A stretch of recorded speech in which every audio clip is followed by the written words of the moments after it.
What do you mean by metaphysics? What do you mean by What metaphysics? I mean by metaphysics is the science of the realities of things beyond their appearances, the science of knowledge of the realities of things, the essences of things, beyond their appearances. And appearances can be in virtue of physical instantiation, the material instantiation, that's merely an appearance. It can be in virtue of the shadow cast, or rather the distortion that is projected by ego and an insufficiently purified soul, such that they literally look upon the world through the prism of the ego and thus cannot see the world. And more broadly, in a manner which is traditionally faithful, which embraces what we would today call aesthetics, let's say, and even though it's quite anachronistic even to use the term, and ethics, it's the science of the non-empirical. And I think if people want to really understand the fulcrum of the problem, it is in terms of how we have adopted a worldview which is not ours, we have breathed in a worldview that assumes, without even looking at the evidence,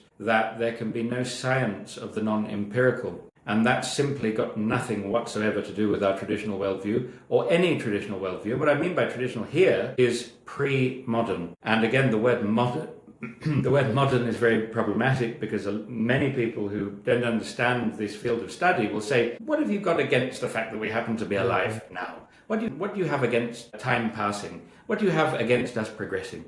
Well, the philosophy of modernity has absolutely nothing to do with a time period. It's got nothing to do with the fact that you're alive today. You're totally blameless for that. I can say that we're totally blameless for being alive right now. In fact, totally innocent. So, of any wrongdoing.